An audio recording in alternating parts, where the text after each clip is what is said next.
할렐루야. 우리 오늘 하나님께서 주시는 말씀 함께 나누도록 하겠습니다. 에스겔서 1장 15절부터 21절까지의 말씀입니다. 우리 한 목소리로 읽도록 하겠습니다. 시작. 내가 그 생물들을 보니 그 생물들 곁에 있는 땅 위에는 바퀴가 있는데 그 네 얼굴을 따라 하나씩 있고 그 바퀴의 모양과 그 구조는 황홀같이 보이는데 그 넷은 똑같은 모양을 가지고 있으며 그들의 모양과 구조는 바퀴 안에 바퀴가 있는 것 같으며 그들이 갈 때에는 사방으로 향한 대로 돌이키지 아니하고 가며 그 둘레는 높고 무서우며 그 네 둘레로 돌아가면서 눈이 가득하며 그 생물들이 갈 때에 바퀴들도 그 곁에서 가고 그 생물들이 땅에서 들릴 때에 바퀴들도 들려서 영이 어떤 쪽으로 가면 생물들도 영이 가려하는 곳으로 가고 바퀴들도 그 곁에서 들리니 이는 생물의 영이 그 바퀴들 가운데에 있음이니라. 그들이 가면 이들도 가고 그들이 서면 이들도 서고 그들이 땅에서 들릴 때에는 이들도 그 곁에서 들리니 이는 생물의 영이 그 바퀴들 가운데에 있음이더라. 아멘. 구원의 목적이라는 것은요, 하나님과 내가 하나 되는 것에 있습니다. 우리가 참 많은 시간 함께 말씀을 나누었지만 가장 강조하고 매주 우리가 나눈다고 해도 전혀 부족함이 없는 사실은 무엇이라면 우리의 구원의 목적은 내가 죽어서 천국 가는 것에 있는 것이 아닙니다. 구원의 목적, 언약의 목적은 하나님과 내가 온전히 하나 되는 것에 있습니다. 요한복음의 말씀에 보면 예수님의 기도가 나오죠. 요한복음 17장 11절 말씀에 나는 세상에 더 있지 아니하오나 그들은 세상에 있사옵고 나는 아버지께로 가옵나니 거룩하신 아버지여 내게 주신 아버지의 이름으로 그들을 보존하사 우리와 같이 그들도 하나가 되게 하옵소서. 21절부터 23절에도 예수님이 이렇게 기도하시죠. 아버지여 아버지께서 내 안에 내가 아버지 안에 있는 것 같이 그들도 다 하나가 되어 우리 안에 있게 하사 세상으로 아버지께서 나를 보내신 것을 믿게 하옵소서.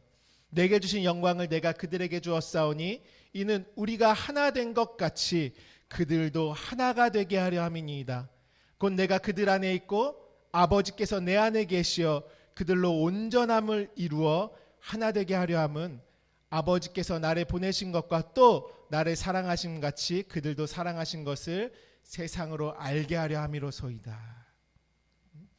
특별히 요한복음은요, 하나님과 내가 하나로 있는 것을 강조하고 있습니다. 마태, 마가, 누가복음을 통해서는요, 이제 예수께서 약속하신 대로 오셔서 구약의 모든 제사와 예언과 모든 절기와 그 하나님의 약속의 실체로 오셔서 예수께서 직접 자신의 몸으로 다 이루어 놓으시고 이제 마태복음, 마가복음, 누가복음을 지나서 요한복음에 들어가면 계속해서 이제 그 예수께서 이루어 놓으신 것을 내 안에 흔적으로 받은 자들이 온전히 하나 되는 말씀이 나오는 것입니다. 그래서 나는 포도나무요 너희는 가지니, 그리고 예수님께서 내 말이 너희 안에 거하고 너희가 내 안에 거하면, 계속 어떠한 말씀이냐면 요한복음은 이제 예수님께서 다 이뤄놓으신 흔적을 바탕으로 그 같은 흔적으로 하나님과 내가 온전히 하나 되어져 있는 것, 하나 되어서 비추고 있는 것, 그것이 바로 요한복음인 것이죠. 그래서 구원의 본질은 무엇이냐? 정말 구원의 그 목적은 무엇이냐? 그것은 하나님과 내가 온전히 하나 되는 것에 있습니다. 우리가 창세기 1장 1절부터 그 베레시트라는 성전의 머리 되심의 언약이 시작할 때부터도요, 그 내 안에 참 머리가 누구시라고 하는 것이죠. 예수 그리스도가 나의 머리 되신다라는 것으로 시작하는 것입니다. 그것은 하나님과 내가 분리될 수 없고, 그렇기 때문에 하나님과 나는 처음부터 짝으로 있습니다. 하나님이 남자와 여자를 만나셔서 둘이 하나 되게 하시는 것을 이 땅에서 보여주시면서 그 하나됨의 본질은 영원한 나의 짝으로 계신 하나님과 내가 하나 되는 것을 우리의 평생의 삶의 여정을 통해서 우리에게 가르치시고 말씀하고 계신 것입니다. 오늘 에스겔서 1장 1절부터 우리가 이 정말 에스겔이 보는 하나님의 형상을 보고 있는데요. 에스겔서 1장 1절에도 보면 하늘이 열리며 하나님의 모습이 내게 보이니, 어떤 천사의 모습이요? 아니, 하나님의 모습이 내게 보이니, 이렇게 말씀하고 있죠. 1장 28절 마지막 절에도 제가 읽어드리면 이는 여호와의 영광의 형상의 모양이라, 이렇게 말씀을 마치고 있어요. 1장의 말씀은 곧 이 환상은 말씀이신 하나님이 내 안에 역사하고 계신 것을 하나님이 보여주신 그대로 보는 것입니다. 그러니까 이 환상이 없으면 우리에게 아무 일도 일어나지 않는 것입니다. 곧 하나님의 얼굴이신 하나님의 말씀이 곧 하나님의 얼굴이라고 했죠. 그 하나님의 얼굴을 볼 수가 없는 것이고, 말씀을 보지 못했다는 것은 곧 하나님을 뵙지 못했다라는 것과 같습니다. 오늘 이 에스겔서 1장의 모든 말씀의 형상으로 이루시는 하나님의 역사가 저와 여러분의 심령에 충만히 임하시기를 주님의 이름으로 축복합니다. 그래서 하나님의 얼굴, 하나님의 형상은 곧 말씀이다라고 했습니다. 근데 보시면 여기 말씀해 보시면 생물들의 얼굴이 4개로 나타나잖아요. 그러니까 하나님의 말씀은 우리에게 임할 때 몇 개로 나타납니까? 4가지의 형상으로 나타나 보여집니다. 근데 다 다른 형상이 아니라 그리스도의 형상인데 내가 그 말씀이 경험할 때에는 마치 마태복음, 마가복음, 누가복음, 요한복음에서 말하는 예수 그리스도의 각각의 모습이 있잖아요. 그리고 그 마태, 마가, 누가, 요한이라는 4복음서 안에 모든 하나님의 형상의 모습들을 내가 온전히 경험하는 것이죠. 그것과 같이 내 생물의 모습, 곧 지난주에 말씀드렸듯이 살았고 운동력 있는 말씀, 살아있는 말씀, 그 말씀을 우리 가운데 온전히 받아들이고 그 말씀의 역사를 경험하는 것입니다. 우리 지난주 말씀을 보면 지난주 우리가 바퀴에 대해서 함께 나누었잖아요. 바퀴는 우리 인생의 수레바퀴, 우리의 달려가는 운동장에서 달려가는 삶의 바퀴다, 이렇게 우리가 함께 나누었습니다.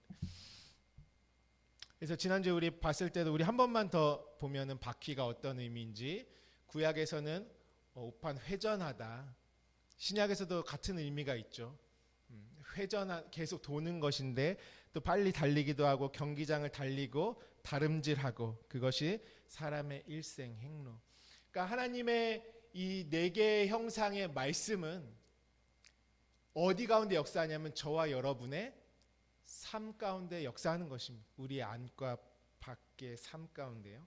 야고보서 1장 17절 말씀에 보니까 온갖 좋은 은사와 온전한 선물이 다 위로부터 빛들의 아버지께로부터 내려오나니 그는 변함도 없으시고 회전하는 그림자도 없으시니라. 하나님은 회전하는 그림자가 없으시대요. 그것은 인생이 아니시다라는 것이죠. 회전하는 것은 무엇입니까? 우리의 피조세계가 회전하고 있지 않습니까? 민수기서 23장 19절에서도 하나님은 사람이 아니시니 거짓말을 하지 않으시고 인생이 아니시니 후회가 없으시도다. 어찌 그 말씀하신 말에 행하지 않으시며 하신 말씀을 실행하지 않으시랴. 하나님은 회전하지 않으시고 또 인생이 아니시다라는 것입니다. 그분의 역사가 오늘 이 수레바퀴와 같은 저와 여러분의 심령에, 우리의 인생 가운데 살았고 운동력 있는 말씀으로 임하시는 것입니다. 돌고 도는 것은 우리의 인생이고 수레바퀴다. 그러므로 우리 인생의 수레바퀴라는 것은요, 내 안과 밖에 있는 모든 삶은 살아있고 운동력 있는 말씀으로 움직여질 때에만 분명한 목적지를 향해 갈 수 있습니다. 말씀에 이끌림 받지 않는 우리의 삶은, 그 인생은 목적을 잃어버리는 것입니다. 처음부터 바퀴가 있는 것은 살았고 운동력 있는 그 생물의 말씀, 살아있는 말씀이 경험되어지고 그 말씀대로 이루어지기 위해서, 또한 그 말씀대로 움직여질 수밖에 없는 그 목적을 가지고 우리가 우리의 인생의 수레바퀴가 살아가고 있는 것입니다. 그래서 오늘 본문 말씀도 함께 보시면은 본문 말씀에서도 19절부터 읽어보시면 그 생물들이 갈 때에 무엇도 같이 간다고 하죠? 바퀴들도 그 곁에서 가고 생물들이 땅에서 들리면 바퀴들도 들리고 어떤 영이 어떤 쪽으로 가면 생물들도 그러니까 살아있는 말씀은 성령의 움직이심으로만 역사하는 것이죠. 생물도 영이 가려하는 것으로 가고 바퀴들도 그 곁에서 들리니 이는 생물의 영이 그 바퀴들 가운데 있음이라 이렇게 말씀하고 계시죠. 그러니까 살았고 운동력 있는 말씀을 성령의 역사하심으로 받고 그 말씀대로 움직여지지 않는 삶은 정말 바다에 표류하는 어떤 선장 없는 배, 하늘에 유리하는 별들과 같이 갈 바를 알지 못하는 것입니다. 그러니까 허무한 것에 목적을 두고 하나님이 원하시는 그 인생의 수레바퀴대로 말씀의 움직임의 삶을 사는 것이 아니라 내가 추구하고 그리던 것을 열심히 살다가 육체의 수레바퀴만 잠깐 경험하고 끝나는 것이죠. 그렇지만 오늘 우리는 어떻습니까? 그 말씀이 내 삶을 장악하고 내 마음을 장악하셔서 우리는 그 말씀이 지금 가고 계신 그 구원의 분명한 목적을 향해서 가는 것입니다. 우리가 신앙생활에 아무리 오랜 시간 하고 긴 신앙의 연륜이 있다 할지라도요, 하나님께서 내 안에 이루시고자 하는 그 분명한 목적을 발견하지 못하고 하나님의 음성이 들려오지 않고 하나님의 말씀 없이 신앙생활을 했다면 그것은 아무것도 아닌 것이죠. 제 주중에 어떤 모르는 성도님에게 전화가 왔어요. 우리 교회 연락처를 이제 이 근처에 사시는 분인데 거의 한 1시간 20분을 상담하고 통화하고 또 같은데 오랜 시간 신앙생활을 했지만 그 안에 하나님의 말씀이 아무것도 없는 것이. 그러니까 일을 하고 가정도 힘들고 환경도 힘들고 일하는 곳에서 막 어떻게 왕따도 당하시고 우겨싸움도 당하시고 온갖 하는데 정작 하나님이 누구신지를 모르는 것이죠. 그러다 보니까 너무 답답하니까 전보러도 다니시고 계속 뭔가 나에게 말해줄 자를 찾아서 막 여기저기 방황하면서 헤매는 분이 계셨어요. 그분이랑 이제 한참 말하면서 하나님이란 분은 어떤 세상의 점보는 자 같이 우상과 같이 내 육체의 형편 그거를 미리 알고 잘 되기 위해서 이용하는 그런 하나님이 아니라 하나님은 내 안에서 살아 역사하시고 그 말씀으로 충만케 하셔서 그 모든 것들을 다스릴 수 있는 힘과 능력을 주시는 분이 우리 하나님이시다. 하나님이 나와 함께 하시다는 것은 무엇이냐? 하나님의 말씀이 나와 내 안에 충만할 때 말씀이신 하나님이 내 안에 계신 것이고 그 능력으로 우리는 살아가는 것이다 하면서 정말 장시간 말씀을 나누고 말씀을 넣어주고 하나님이 누구신지 다시 소개해드리고 말씀 없이 살아가는 인생이 얼마나 신앙생활의 연륜에 비례하는 것이 아니라 말씀 없이 살아가는 것은 아무것도 아니라는 것에 대해서 깊이 나누는 시간이 있었습니다. 그때 뭐 교회에서 겪은 일들도 참 많이 많아졌어요. 막 장로님한테 상처받고 권사님한테 상처받고 목사님한테 상처받고 온갖. 아무도 그 영혼에게 말씀을 먹여주지 않은 것이에요. 하나님의 음성을 들려주지 않은 것이 무엇이냐면 내가 살아가는 분명한 인생의 목적과 이유와 살아계신 하나님의 말씀으로 말미암아 말씀되어질 수밖에 없는 나라는 존재에 대해서 이야기해주지 않은 것이죠. 그러니까 신앙생활의 향방이 없고 신앙생활의 향방이 없으니까 내 삶의 목적도 없고 막연히 죽고 싶은 마음이 들었어도 두려워서 그 길도 못 가. 모든 것이 다 꼬이는 것이죠. 그러니까 하나님이 원하시는 대로 이 수레바퀴가 목적지를 향해서 가지 못하는 것입니다. 여러분 시작이 있으면 반드시 마침이 있는 것이에요. 신앙생활을 시작했다라는 거, 내가 눈을 뜨고 어떤 나의 육체의 이 인생의 삶이 시작했다라는 건 반드시 나는 분명한 목적지를 향해서 가고 있다라는 것이 우리 안에 분명히 세워져 있어야 하는 것입니다. 말씀을 배우는 것, 하나님의 말씀을 듣는 것은 곧 진짜 나를 찾고 진짜 내 인생의 분명한 목적지를 발견하는 것과 같습니다. 요한계시록 22장 13절에 보니까 나는 알파와 오메가요, 처음과 마지막이요, 시작과 마침이라 이렇게 말씀하고 계시죠. 히브리서 13장 14절도 같이 한번 읽어볼까요? 시작. 우리가 시작할 때 확신한 것을 끝까지 견고히 잡고 있으면 그리스도와 함께 참여한 자가 되리라. 무엇이라? 시작할 때에 확신한 것을 끝까지, 이렇게 말씀하고 계시죠. 빌립보서 말씀도 함께 읽어볼까요? 1장 6절 말씀입니다. 시작. 너희 안에서 착한 일을 시작하신 이가 그리스도 예수의 날까지 이루실 줄을 우리는 확신하노라. 아멘. 오늘 저는 예배 가운데 우리의 삶도 우리의 신앙도 분명한 목표와 목적지를 향해 가시기를 주님의 이름으로 축복합니다. 그 오늘 말씀에서 그것이 발견되어지시기를 주님의 이름으로 축복합니다. 오늘 서두에 말했듯이 우리의 분명한 목적지는 무엇이냐면 하나님과 내가 하나 되는 것입니다. 그것은 예수님은요, 말씀이 육신이 되어서 오셨잖아요. 그거 왜 말씀이 육신이 되었다고 우리에게 말씀하십니까? 나는 말씀 없이 육신만 가지고 살았습니다. 그러면 육신만 가지고 있는 나의 삶은 말씀이 육신이 되어서 오신 그분을 받아들일 때 쉽게 말해서 말씀 육체, 말씀된 나, 정말 나의 이 그릇에 하나님이시라는 그 영원한 살았고 운동력 있는 말씀을 온전히 받아서 말씀과 하나 된 존재로 나를 만들어 가시는 것이 우리의 삶의 여정인 것입니다. 이사야서 55장 11절 말씀도 우리 한 목소리로 함께 읽어보도록 하겠습니다. 시작. 내 입에서 나가는 말도 이와 같이 헛되이 내게로 돌아오지 아니하고 나의 기뻐하는 뜻을 이루며 내가 보낸 일에 형통함이니라. 아멘. 하나님의 입에서 나가는 말도 헛되이 내게 돌아오지 않는다. 그리고 하나님의 뜻을 이룬다, 이렇게 말씀하고 계시죠. 고린도전서 말씀에서도 26장 말씀 보니까 지난주에도 읽었던 말씀인데, 그러므로 나는 다름질하기를 향방 없는 것 같이 아니하고 싸우기를 허공을 치는 것 같이 아니하며.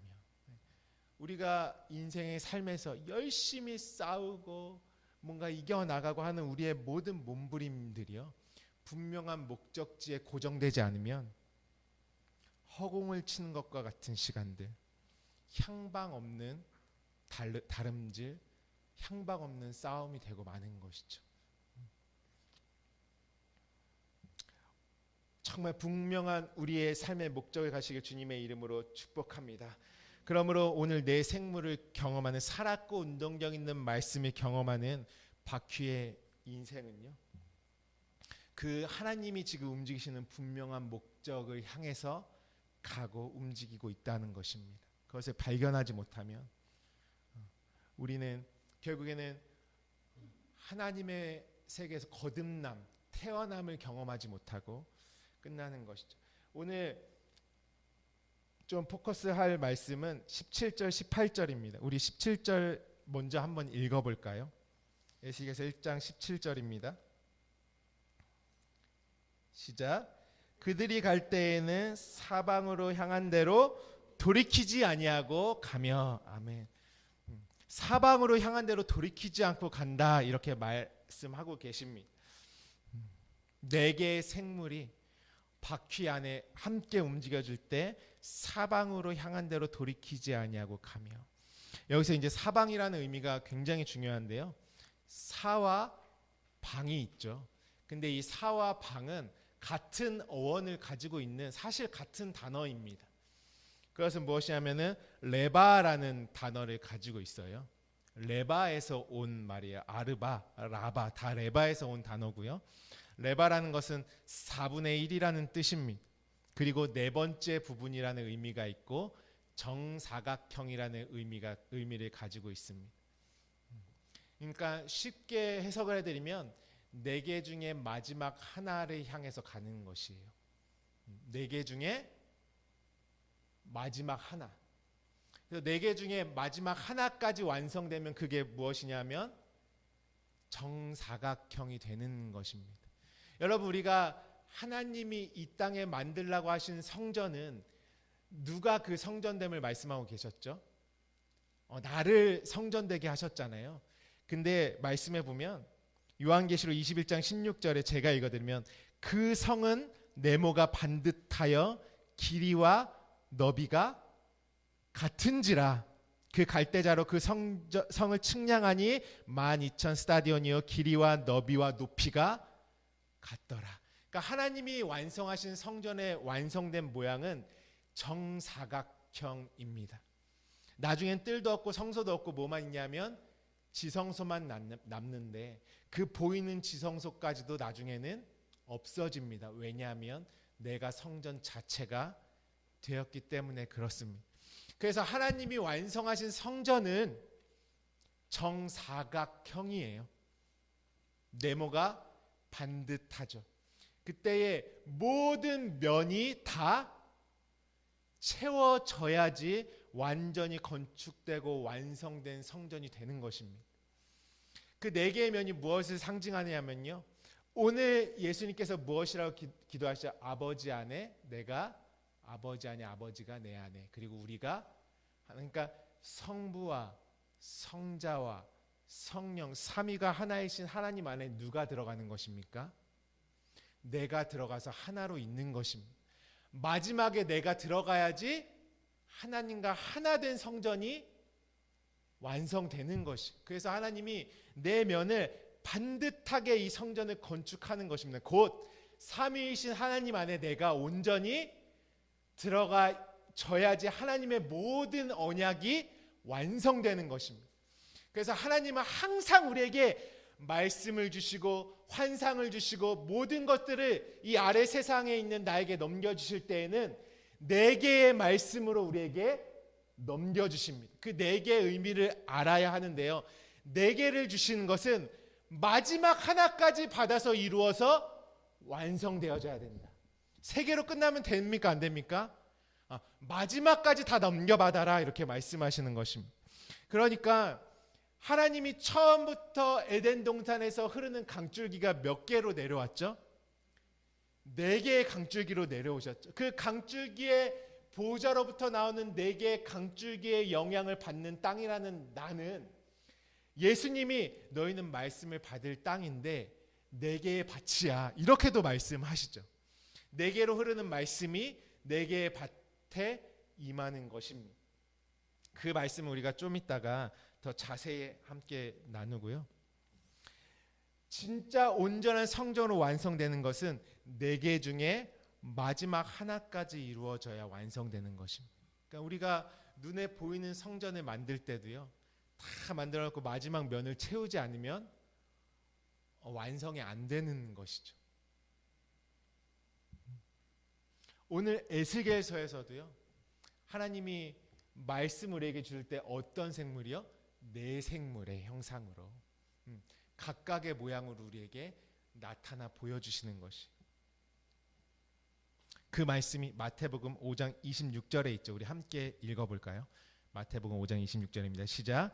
진실로 내게 이르노니 내가 한 푼이라도 남김없이 다 갚기 전에는 결코 거기서 나오지 못하리라. 예수님이 산상수훈에 살인하지 마, 간음하지 마, 거짓 증거하지 마, 그 다음에 이웃을 사랑해, 이 네, 그러니까 두 번째 돌판에 5계명을 몇 개로 주셨냐면 4개의 말씀으로 우리에게 주셨습니다. 그중 첫 번째 살인하지 마, 우리가 살인하지 마 나눴죠. 구약의 모든 희생 제사들, 계속 동물을 도륙하는 것들, 내가 동물을 도륙해서 나의 열심으로 드려지는 것이 제사입니까? 하나님이 레위기서에 순전하고 흠없는 것으로 드려라라는 건 누구로 드리라는 것이죠? 나로 드려, 나까지 오는 거예요. 흠없는 예수님으로 드려지고 그 흔적을 받은 나로서 드려지는 것을 하나님이 말씀하고 계신 것이죠. 그런데 그때에 우리의 열심으로 하는 것들, 우리의 희생제, 그래서 희생제사를 살인하다, 도륙하다, 우리가 이제 다음 시간에 날개에 대해서 하늘의 수정같이 맑은 하늘이 무엇인지에 대해서 다음 주에 우리가 함께 나눌 건데요. 그때 이 의미들을 아주 깊이 나눌 것입니다. 근데 오늘 중요한 것은 무엇이냐면요. 살인하는 자리, 간음하는 자리, 그 거짓 증거할 수밖에 없는 도적질과 탐심의 자리에서 여기서 뭐라고 하죠? 그 옥에서 거기서 나오지 못한다. 여기 25절에 보면 옥에 가둔다라고 말씀하고 있거든요. 근데 어떻게 못 나오냐면 한 푼이라도 남김없이 다 갚지 못하면 나오지 못한다 이렇게 말씀하고 계세요. 여기서 한 푼이 굉장히 중요한 단어입니다. 한 푼이 코드란테스, 그래서요 4분의 1이라는 의미입니다. 4개 중에 하나. 그리고 여기에 에스카토스가 붙으면 뭐냐면 4개 중에 마지막 하나가 됩니다. 최후의 하나. 그 하나까지 어떻게 하냐면 갚아줘야 한다는, 여기 갚다라는 의미는 무엇이냐면 넘겨주다, 또 넘겨받다라는 의미도 있습니다. 여러분, 우리가 내가 갚을 수 있는 빚을 갚아서 하나님의 나라에 이룰 수 있습니까? 약속이란 것은 그분이 갚아주셔야지, 하나님께서 우리를 섬겨주셔야지만 갚아지는 것이 은혜라고 하는 것이죠. 그러니까 지금 하나님이 내게로 주신 말씀에 그 마지막 하나까지 다 건네받아져야지 갚아지는 것이에요. 마지막 하나까지. 그러니까 내게 강줄기로 임한 그 말씀이 적당히 내가 어느 정도 그냥 보는 것이 아니라 마지막 하나까지 내 안에, 그러니까 길가밭, 돌짝밭, 가시밭, 돌짝밭이 마지막에 어디까지 반드시 받아야 돼요? 내가 옥토밭까지 받아야 되는 것이죠. 마지막 하나까지 갚아줘야지, 마지막 하나까지 넘겨받아야지만 완성되는 것이 하나님의 약속이라는 것입니다. 그래서 뭐냐면 한 푼, 곧 코드란테스, 에스카토스, 그 마지막 4개 중에 마지막 하나까지 다 넘겨받지 못하면 그 율법의 세상, 그 감옥이라는 곳에서는 나올 수 없다, 이렇게 말씀하고 계시는 것입니다. 그래서 하나님은요 4번째 의미가 있어요. 우리가 3개까지의 의미는 우리가 어느 정도 잘 아는 것 같아요. 그걸 제가 무엇을 설명했냐면 그동안 사흘길로 설명했습니다. 사흘길. 사흘길은 하나님의 약속을, 첫 번째는 아버지 하나, 성부 하나님, 아버지 하나님께서 정해놓으셨던 언약의 뜻이라는 것을 눈에 보이는 것으로 나타내 보여주셨죠. 제사도, 절기도, 이스라엘도, 모든 것이 이 땅에 보여진 것을 나타내 보여주셨어요. 그러면 두 번째는 누구입니까? 예수께서 오셔서 그 이루시겠다라고 하는 약속을 자신이 직접 다 이루어 주셨어요. 그럼 세 번째는 무엇입니까? 내가 넘겨받는 것이죠. 우리가 그래서 많은 날 나눴잖아요. 아브라함에게 약속하셨을 때 너는 이 모든 재물을 3번째 것으로 취해라. 천국은 가루, 새 서말을 전부 부풀게 한 누룩과 같다. 그걸 통해서 우리가 예수님이 걸어가시던 사흘길, 곧 애굽에서 광야로, 광야에서 가나안으로 이루어지는 그 약속의 여정, 언약의 여정을 설명했습니다. 그러면 사흘길을 잘 간 사람은 반드시 마지막 하나가 이루어지게 되어 있습니다. 오늘은 그 마지막 하나에 대해서 함께 나눌 것입니다. 우리 다음 한번 보여주시면요. 항상 성경의 구조는요, 하나님이 나에게 4개의 말씀으로 주신다, 이렇게 우리가 정리하는 것이에요. 그래서요, 창세기에서도 약속이 먼저 7날의 언약이 주어지고 그 다음에 딱 2파트로 나눠지죠. 아담부터 셈까지. 그 다음에 이제 본토 친척 아벨을 떠나는 아담의 식구들의 이야기가 나오고, 그 다음에 족장 4명의 족장의 이야기로 나눕니다. 그러니까 먼저 하나님의 7 언약을 주시고 그 다음에 4개의 강줄기로 우리에게 말씀하시는 것이죠. 아담은 반드시요 셈까지 가야지 완성이라고 하는 것이. 아브라함으로 시작했으면 반드시 어디까지 가야 합니까? 요셉까지 가야 합니다. 아담은 셋을 낳을 때 성경에 무엇이라고 기록되어 있냐면 하나님께서 아벨 대신에 다른 씨를 주셨다 이렇게 말씀하고 계세요. 그러니까 아담이 결국엔 셋이라는 다른 씨를 낳았죠. 아브라함 또한 어떻습니까? 다 아브라함의 씨라 여겨졌습니까?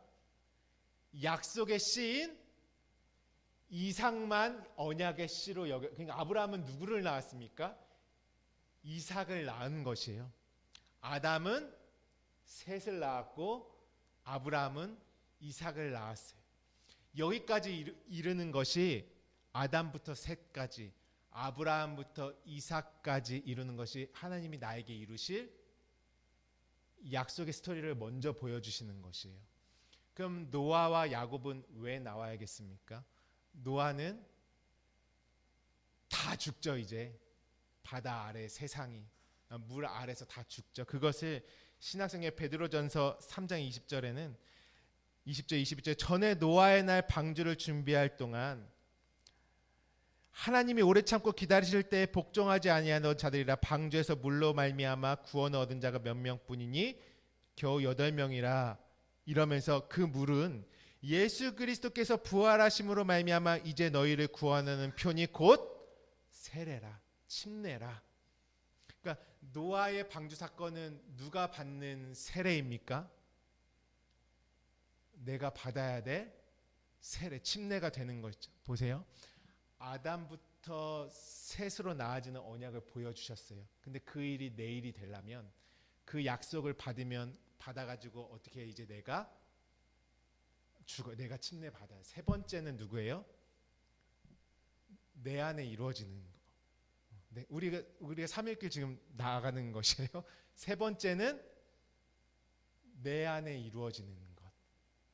아브라함도 이삭을 낳는 것까지 보여주셨어요. 야곱은 이제 야곱의 여정을 통해서 야곱은 죽어요. 야곱은 누가 되죠? 이스라엘이 되는 것이에요. 그러니까 약속을 받은 나의 여정에 내가 완전히 그 약속 받은 대로 죽었다 살아나는 것. 그것이 노아와 야곱의 스토리인 것입니다. 먼저 무엇으로 나아서 열매 맺는지를 보여주시고 그 일을 고스란히 받아서 내가 죽고 살아나는 것. 노아가 진정한 죽고 살아나서 진정한 안식으로 열매 맺어지는 것. 야곱이 이스라엘됨으로 말미암아 진정한 하나님의 약속으로 열매 맺어지는 것. 그 살 길을 딱 지나면 하나님이 뭐냐면 너는 이제 셈이다. 너는 요셉이다. 아담으로 시작됐으면 반드시 셈은 이름이란 뜻이고 곧 이름은 말씀이라는 의미죠. 우리가 나중에 제가 이제 셈에 대해서 한번 깊이 다루고 싶은데요. 셈은 결국에는 말씀 자체가 된 나를 상징하는 것이 셈입니다. 그래서 계시록에서는 하나님의 말씀들이다 라면서 우리를 지칭하는 말씀이 나오죠. 그래서 우리 다음에 깊이 나누기로 하고요. 셈과 요셉은 이제 그분의 흔적으로 말미암아 완전히 죽고 다시 태어난 자들이 이제는 매일 죽고 사는 삶만 있겠습니까, 여러분? 열매를 맺고 비춰내고 그분과 하나로 있는 내가 발견되어지는 것. 그것이 네 번째 내가 있어야 하는 것이에요. 그래서요, 사흘길이라는 이 3일길을요, 창세기의 창조는 우리 많이 나왔죠. 빛과 물과 씨로 보여주시고 네 번째는 무엇입니까? 내 안에 언약으로 안식의 내가 이루어져 있어야 돼. 네 번째가 마태, 마가, 누가를 통해서 이 땅에 오셔서 다 이루신 예수 그리스도의 약속을 받은 자는 무엇으로 열매 맺어지냐면 그 약속이 이루어진 요한으로 맞춰야 되는. 그래서 성경을 누가 마무리했습니까? 사랑의 사도 요한이라는 의미는 은혜 받은 자, 긍휼을 입은 자, 사랑받은 자. 완전히 하나님의 언약이 다 이루어진 상태가 요한으로 열매 맺는 것입니다. 그래서 여러분, 마태복음은 무엇으로 시작하죠? 아브라함과 다윗의 자손 예수 그리스도의 계보라 이렇게 시작하잖아요. 요한복음은 뭐라고 시작하죠? 태초에 말씀이 계시니라 이렇게 시작하는 것이. 그러니까 아브라함과 다윗의 자손 예수 그리스도로 이 땅에 오셔서 다 이루어 놓으신 일을 내가 받아서 그분과 하나 되잖아요. 그럼 내 눈이 어떻게 띄어져 있냐면요, 태초에는 말씀이 계셨다 이렇게 봐지는 것이에요. 그 안에는 내가 이제 그분과 하나로 되어 있는 고백이 나오는 것이 요한복음입니다. 요한복음은 무엇이냐면 내가 단순히 나를 채우기 위해서 뭘 깨닫기 위해서 있는 수준이 아니라 나중에는 요한복음을 내가 비춰내는 말씀이 돼야 돼요. 같은 마음으로 내가 태초에 말씀이 계시니라 그것을 같은 눈으로 볼 수 있어야 해요. 왜요? 이 땅에 육체로 오셔서 이루신 것을 다 받은 자만 요한의 고백을 할 수 있는 것이. 그러니까 요한복음이란 건 무엇이냐면요, 나의 족보까지 들어가 있는 것이 요한복음입니다. 요한복음에 무엇이라고 나와 있는지 한번 요한복음 1장 12절부터 13절 읽어보겠습니다. 요한복음 1장 12절부터 13절 말씀 우리 함께 찾아서 읽어볼까요? 요한복음 1장 12절부터 13절입니다. 함께 읽습니다. 시작. 영접하는 자 곧 그 이름을 믿는 자들에게는 하나님의 자녀가 되는 권세를 주셨으니 이는 혈통으로나 육정으로나 사람의 뜻으로 나지 아니하고 오직 하나님께로부터 난 자들이니라. 아멘. 이제 혈통도 끝났어요. 육정, 혈통, 육정 이게 율법이라는 의미도 함께 들어가 있거든요. 그러니까 율법적인 낳고 낳는 인간의 혈통의 역사는 이제 그렇죠. 요한복음 뭐냐면 진리로 나아지는 나. 진짜 하나님과 하나로 이루어져 있는 나를 발견하는 것이 요한복음인 것입니다. 그러니까 마태, 마가, 누가, 요한은 내가 네 개의 강줄기로 내 생명처럼 받아서 내 안에 이루어져야 할 말씀들인 것이에요. 그래서 마지막에 내가 영광이 되면 요한과 같이 하나님과 같은 말로 그분의 자체를 비춰내는 말씀들이 나오는 것입니다. 요한복음은 계속 무엇을 말씀하십니까? 너와 내가 하나 되는 것, 포도나무와 가지가 하나 되는 것, 저희가 내 안에 하나 되는 것, 내 말이 너희 안에 거하고 너희가 내 안에 거하는 것. 그러므로 말미암아 하나님과 내가 온전히 하나 되어서 말씀에서 셈과 요셉과 안식의 사람과 요한으로 그 마지막 하나까지 넘겨받아 완성된 것을 성경은 말씀하고 있는 것입니다. 그러니까 구원의 정점이란 건 무엇이냐면 하나님이 다 이루시겠다고 예수 그리스도를 통해서 다 이루시겠다라고 하신 그 약속의 말씀이 내 안에 성령으로 말미암아 완전히 이루어져서 셈인 내가 있어야 되고 요셉으로 있는 내가 있어야 되고 안식으로 완성된 내가 있어야 되고 요한으로 나아진 내가 있어야 되는 것입니다. 마지막에 십자가에서 예수님 그러므로 마리아에게 보소서 요한을 누구 아들로 주죠? 마리아의 아들로 낳아졌다라는 것은 십자가에서 이제 그 사랑의 사도, 이 모든 말씀이 내 안에 이루어진 자로 나아진 요한이 내가 되는 것입니다. 요한을 사랑의 사도라고 하는 것이죠.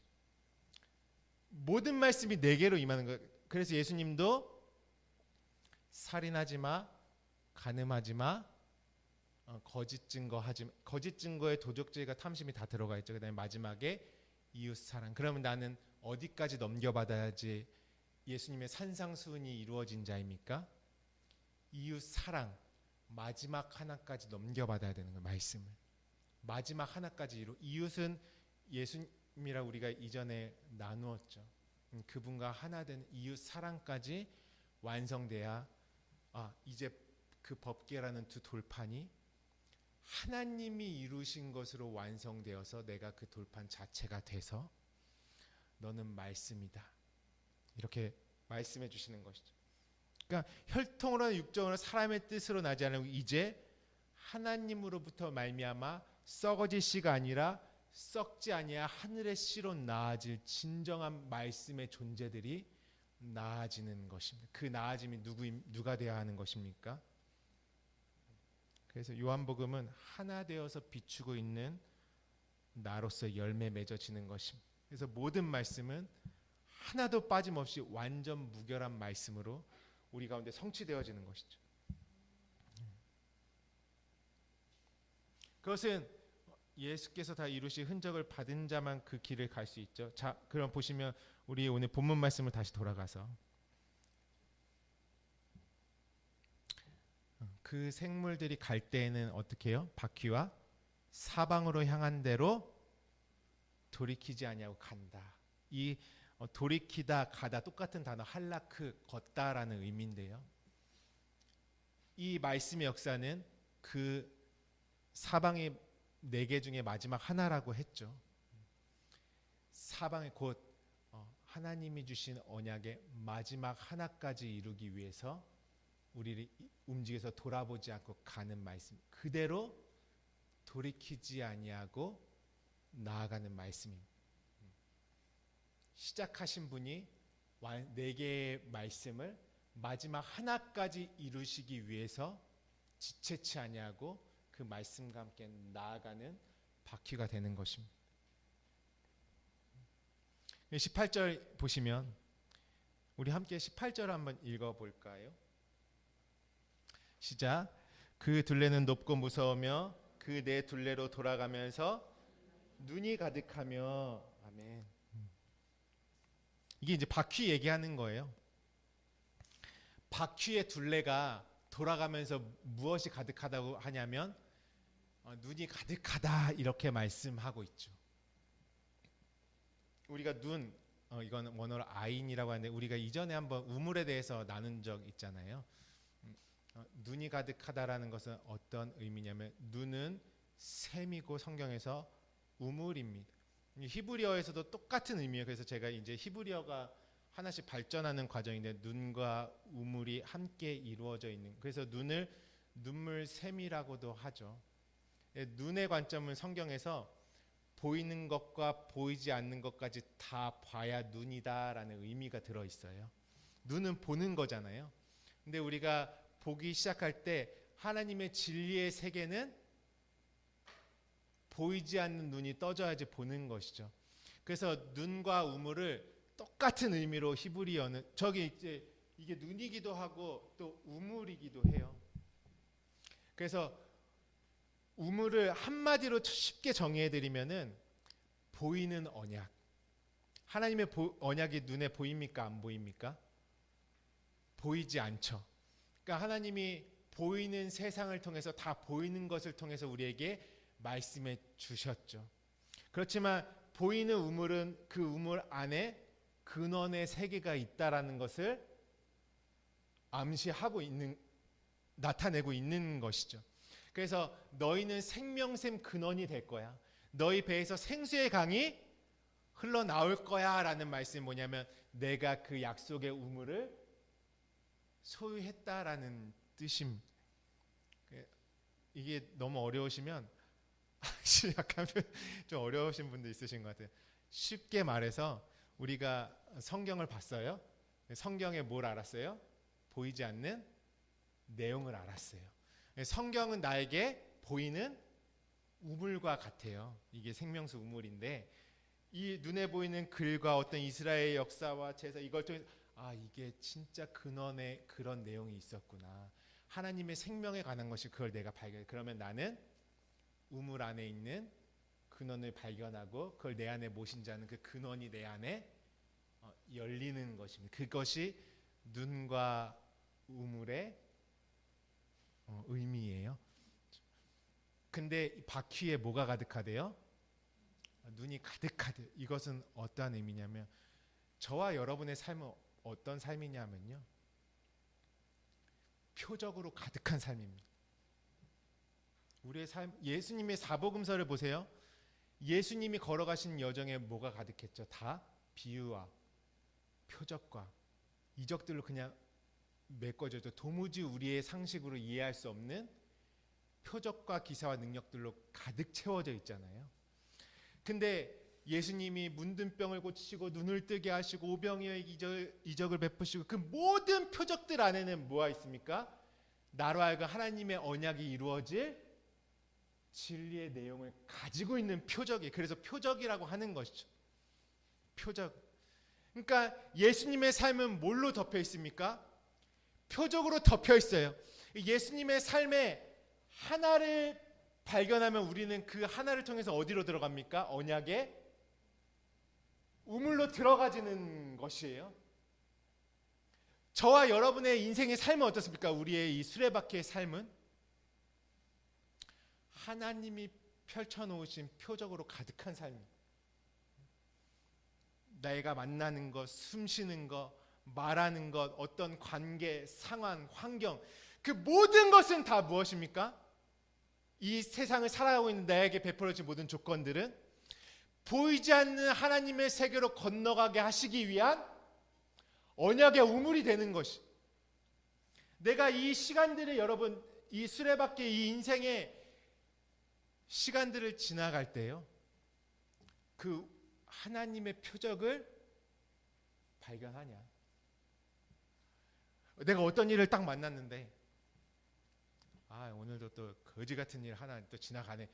이러고 그냥 막 삶의 모든 것들을 그냥 다 지나치면 나는 그 가운데 역사하시는 하나님을 발견할 수 있습니까? 그 일을 통해서 지금 하나님이 나를 붙들고 하나님의 세계로 나를 완전히 그 구원의 언약이 이루어지는 그 자리로 나를 이끌고자 그 일이 나에게 지금 있는 것인데, 그것이 모든 것이 합력하여 선을 이룰 일들로 내 앞에 모든 세상에 펼쳐진 것인데, 내가 그냥 다 지나쳐버리면 나는 우물을 발견하지 못한 것이. 그 일이 나에게 우물이 될 때만 우물 옆에는 누가 있습니까? 내 신랑이 계신 것이. 우물에서 계속 신랑을 만나는 이야기가 있잖아요.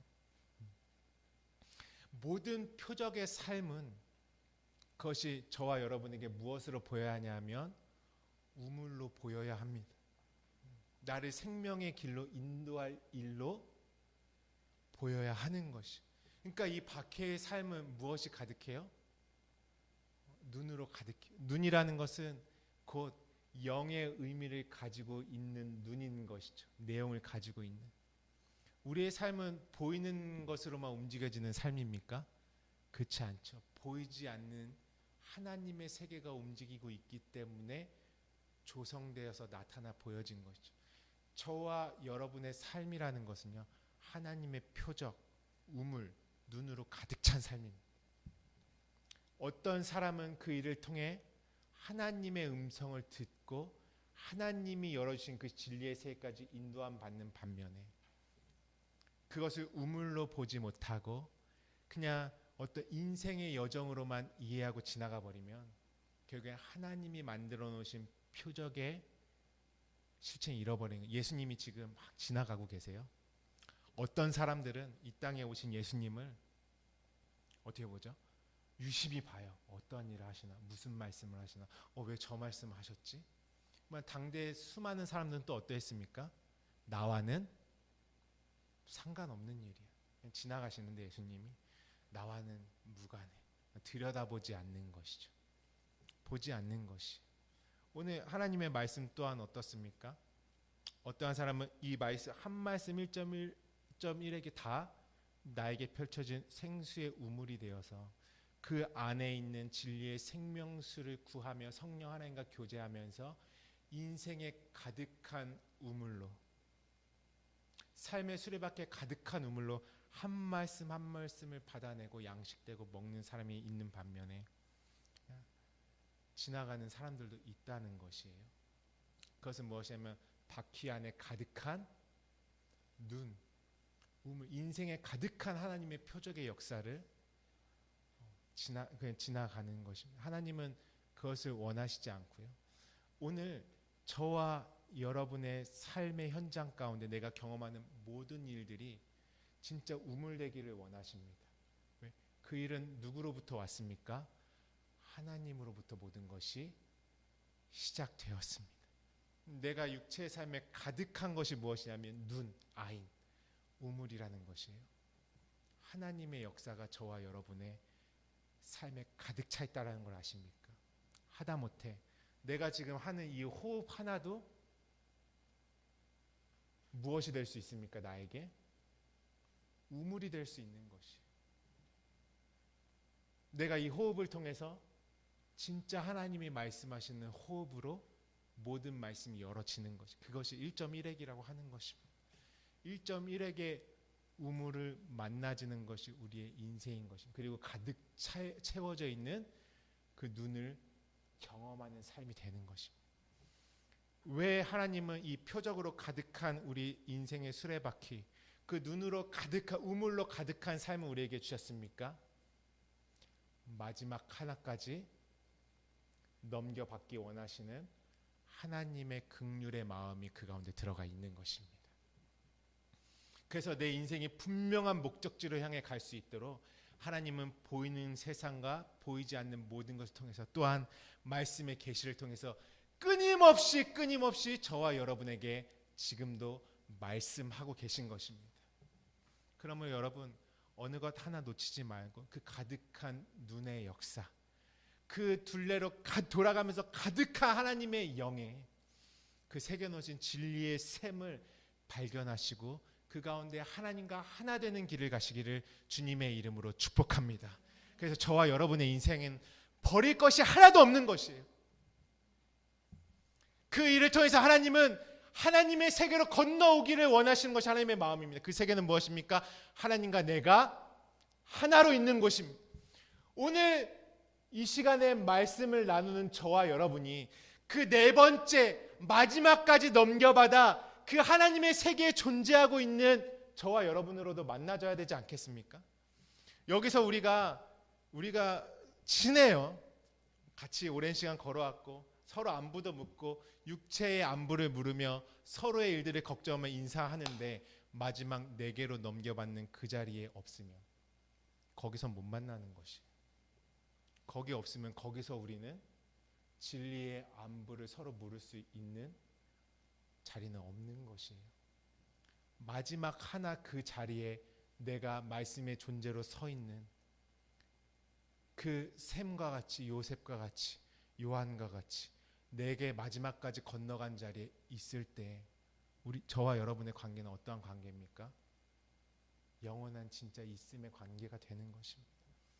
그곳에서도 우리가 만나지는 것이, 그곳에서 만나진다는 건 또한 우리가 육체가 있을 때는 어떠한 의미입니까?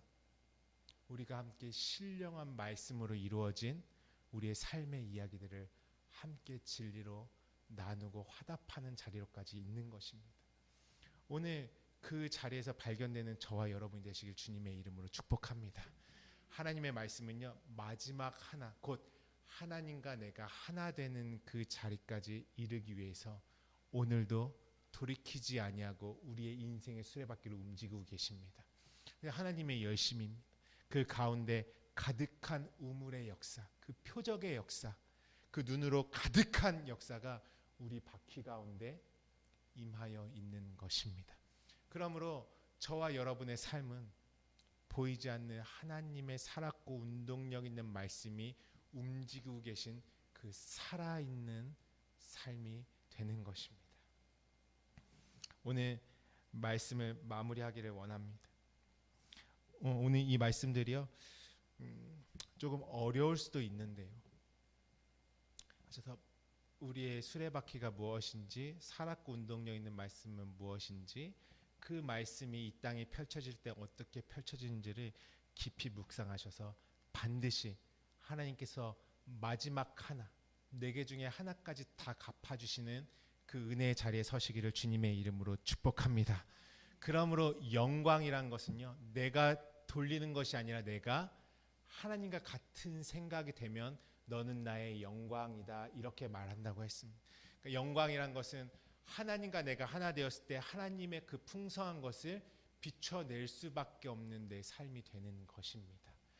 그렇다면 이 표적과 능력으로 가득 찬 내 삶을 모든 사람들은 목도하며 그들도 우물을 발견해서 생명의 근원 대신 예수 그리스도에 나아가 그 생명의 근원 자체로 이루어지는 구원의 역사가 저와 여러분의 삶에 마르지 않고 쉬지 않고 일어날 것입니다. 이 시간 기도하실 때 나를 믿는 자는 성경에 이른 것 같이 그 배에서 생수의 강이 흘러나오리라 주님 말씀하셨습니다.